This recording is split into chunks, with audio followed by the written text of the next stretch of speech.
Hello friends, आप सभी का फिर से स्वागत है आपके अपने channel yummy recipe with mummy में। सॉरी फ्रेंड्स, आज गला ख़राब होने की वजह से मेरी आवाज़ आपको थोड़ी सी अलग लग रही है। तो चलते हैं आज की रेसिपी की तरफ। यदि आप पनीर की सब्ज़ी खाकर बोर हो गए हैं और यदि अपने मेहमानों को कोई ऐसी सब्ज़ी खिलाना चाहते हैं जो ना कभी आपने सोची है न कभी बनाई है, तो आज की ये रेसिपी आप ही के लिए है। फ्रेंड्स, मैं आज आप सबके लिए लेकर आई हूँ मावे की कोफ्ता करी की रेसिपी। बेहद आसान और स्वाद में इतनी लाजवाब कि आप एक बार इस रेसिपी को अपने घर पर बनाएंगे तो बार बार ट्राई करना ज़रूर चाहेंगे। तो वीडियो को एंड तक ज़रूर देखिएगा और इस रेसिपी से जुड़ी हुई कुछ इंपॉर्टेंट टिप्स मैं आपको ज़रूर बताऊंगी। तो यदि अभी तक आपने मेरा channel yummy recipe with mummy subscribe नहीं किया है तो प्लीज़ मेरे चैनल को जल्दी से सब्सक्राइब कर लीजिएगा।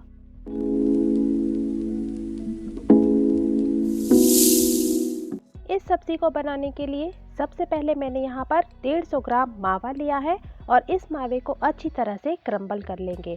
और क्रम्बल करने के बाद यहाँ पर 1.5 टेबल स्पून मैंने इसमें मैदा डाल दिया है। मैदा डालने के बाद इसमें लगभग 2 चुटकी नमक डाल देंगे। बहुत ज़्यादा बिल्कुल नहीं डालना है। और लगभग 2 से 3 चुटकी ही कुटी हुई काली मिर्च डाल देंगे स्वाद के लिए।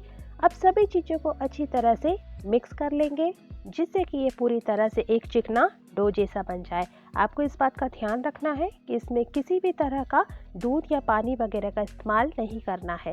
हाथों की हथेलियों से मसल कर इस तरह से हमें बिल्कुल चिकना डो बनाकर इसका तैयार कर लेना है। ये देख लीजिए, इस तरह से मैंने बिल्कुल चिकना डो इसे बना लिया है। और अब हम इसके बॉल्स यानी कि कोफ्ते बनाना शुरू करेंगे।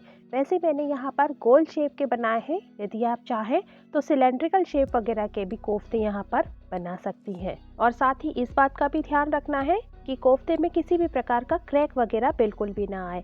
अब इसी तरह से मैंने एक मीडियम साइज के यहाँ पर सभी मावे के बॉल्स बनाकर तैयार कर लिए हैं। ये देख लीजिए, मैंने सभी बॉल्स बनाकर इसके सेम साइज के तैयार कर लिए हैं। और अब हम इन्हें फ्राई करेंगे। मैंने यहाँ पर एक कढ़ाई में घी लिया है। वैसे यदि आप चाहें तो इसमें तेल का इस्तेमाल करके भी इन्हें फ्राई कर सकती हैं। और बिल्कुल लो फ्लेम पर मैंने इन्हें थोड़े थोड़े कर बिल्कुल फ्राई करना शुरू किया है। बहुत ज़्यादा तेज़ आंच पर बिल्कुल नहीं तलना है, नहीं तो हमारे कोफ्ते ऊपर से पक जाएंगे लेकिन अंदर से कच्चे ही रह जाएंगे, जो कि खाने में बिल्कुल अच्छे नहीं लगेंगे। और अब ये देख लीजिए, एकदम ब्राउन हो गए हैं और मेरे कोफ्ते पूरी तरह से फ्राई हो गए हैं। और इस स्टेज पर मैंने इन्हें बाहर निकाल लिया है एक प्लेट में। इसी तरह से बाकी बचे हुए भी मावे के कोफ्ते हम बनाकर तैयार कर लेंगे। और बिल्कुल लो फ्लेम पर ही अलट पलट कर अच्छी तरह से फ्राई करके इन कोफ्तों को हम तैयार कर लेंगे। और अब इन कोफ्तों को अच्छी तरह से फ्राई कर लेने के बाद हम इन्हें एक साइड में रख देंगे। और यदि आप चाहें तो जब भी इस तरह से इसकी सब्जी बनाना चाहती हैं तो कुछ देर पहले ही इस तरह से कोफ्ते बनाकर आप तैयार कर सकती हैं। ये देख लीजिए, मैंने सभी कोफ्ते बनाकर तैयार कर लिए हैं और ये किसी भी तरह से फटे नहीं हैं। इसके बाद हम ग्रेवी की तैयारी करेंगे, जिसके लिए मैंने यहाँ पर 2 टेबल स्पून मगज के बीज और 7 से 8 काजू लिए हैं और 2 मीडियम साइज़ के प्याज और 3 से 4 टमाटर ले लिए हैं। प्याज को मैंने मोटा मोटा इस तरह से काट लिया है और टमाटर के भी ऊपर का जो हिस्सा है उसे इस तरह से किसी भी चाकू की मदद से निकाल लिया है। और दूसरे साइड में टमाटर पर एक क्रॉस लगा दिया है, जिससे जब हम इनके छिलके उतारेंगे तो काफ़ी आसानी से छिलके उतर जाएंगे। इसके बाद इन सभी चीज़ों को एक पैन में पानी डालकर अच्छी तरह से उबालना शुरू कर देंगे। यहाँ पर मैंने स्वाद के लिए एक दालचीनी का टुकड़ा डाल दिया है और साथ ही एक बड़ी इलायची भी डाल दी है, जिससे इन सभी चीज़ों में इसका स्वाद काफ़ी अच्छी तरह से आ जाएगा। 6 से 7 मिनट इसे उबाल लेने के बाद में हम चेक करेंगे तो देखेंगे कि टमाटर हमारा काफ़ी अच्छी तरह से पक गया है। और इसके बाद हमारे जो प्याज हैं वो भी काफ़ी अच्छी तरह से बॉईल हो गए हैं। इनमें कच्चापन बिल्कुल भी रहना नहीं चाहिए, नहीं तो ग्रेवी का टेस्ट बिल्कुल भी अच्छा नहीं आएगा। अब 6 से 7 मिनट के बाद में हम गैस को बंद कर देंगे और इसे ठंडा होने देंगे। अब छान कर इस तरह से एक प्लेट में इसे ठंडा होने के बाद में हम टमाटर के छिलके उतार लेंगे और एक मिक्सर के जार में डालकर ये देख लीजिए, मैंने इस तरह से यहाँ पर टमाटर के टुकड़े काट लिए हैं ताकि ये पीसने में काफ़ी आसानी से एकदम ग्रेवी जैसी तैयार हो जाएगी। और बस बिना किसी पानी की सहायता से हम ये सभी चीज़ों को अच्छी तरह से मिक्सर में बारीक पेस्ट की तरह इस तरह से तैयार कर लेंगे। इसके बाद कोफ्ता करी की फाइनल प्रिपरेशन करेंगे। इसके लिए एक कढ़ाई में मैंने 1 टेबल स्पून घी लिया है और इसी के साथ 1 टेबल स्पून तेल लिया है। यदि आप चाहें तो इसे पूरी तरह से घी में भी बना सकती हैं। इसके साथ ही 2 इलायची और 4 लौंग मैंने ली है और इसके बाद 1 तेज पत्ता भी मैंने कढ़ाई में डाल दिया है। इसके बाद 1 टीस्पून मैंने यहाँ पर जीरा लिया है और जीरा क्रैकल होने के बाद में 1 टेबल स्पून लहसुन अदरक का पेस्ट लिया है और वो भी मैंने इसमें डाल दिया है और इसे भी अच्छी तरह से सौते कर लेंगे जिससे लहसुन अदरक का जो कच्चापन है वो पूरी तरह से निकल जाए। इसके बाद में मैंने यहाँ पर 2 चुटकी हींग डाली है स्वाद के लिए और इसके बाद में मैंने आधा टीस्पून कश्मीरी लाल मिर्च पाउडर और लगभग 1/4 टीस्पून हल्दी पाउडर डाल दिया है और फ्लेम को एकदम अभी लो कर दिया है जिससे हमारा सूखा मसाला जले ना। और इसके बाद जो हमने काजू मगज के बीज टमाटर और प्याज का पेस्ट तैयार किया था उसे अब हम इसमें डाल देंगे और अच्छी तरह से मिला देंगे और फ्लेम को मीडियम कर देंगे। लगभग 4 से 5 मिनट तक अच्छी तरह से इसे मीडियम फ्लेम पर इसी तरह से चलाते हुए पकाने पर आप देखेंगे कि इसमें से तेल ऊपर आने लग गया है। इस स्टेज पर हम यहाँ पर हमारी स्वाद अनुसार मैंने यहाँ पर लगभग 1 टीस्पून लाल मिर्च पाउडर और 1 टीस्पून ही धनिया पाउडर डाला है और इसी के साथ 1 टीस्पून यहाँ पर मैंने किचन किंग मसाला डाला है और सभी चीज़ों को अच्छी तरह से हम इसमें मिला लेंगे जिससे हमारे सूखे मसाले भी अच्छी तरह से इसमें पक जाए। लास्ट में मैंने थोड़ा सा पानी डाल दिया है पकाने के लिए जिससे कि हमारा मसाला पूरी तरह से पक जाए और जले ना।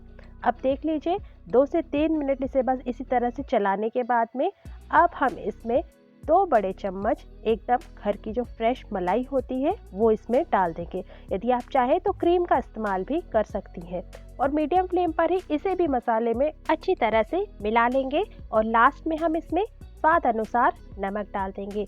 नमक हमें लास्ट में ही डालना है और साथ ही डाल देंगे आधा टीस्पून गरम मसाला पाउडर और सभी चीज़ों को अच्छी तरह से मिला लेंगे। अब हमारी ग्रेवी जो कि बहुत ज़्यादा गाढ़ी हो गई है तो मैंने यहाँ पर 1/4 कप पानी डाल दिया है और इसे भी अच्छी तरह से हम इसमें मिला लेंगे जिससे हमारी ग्रेवी हल्की सी पतली हो जाए और लास्ट में हम थोड़ी सी देर के लिए इसे ढककर पका लेंगे और देख लीजिए ग्रेवी पूरी तरह से तैयार हो गई है और अब एंड में हम इसमें हमारे जो मावे के कोफ्ते मैंने बनाए थे उन्हें हम डाल देंगे और इस स्टेज पर फ्लेम को एकदम लो कर देंगे। जो कि कोफ्ते पहले से ही पके हुए हैं इसीलिए हमें बहुत ज़्यादा देर इन्हें पकाने की बिल्कुल भी ज़रूरत नहीं है।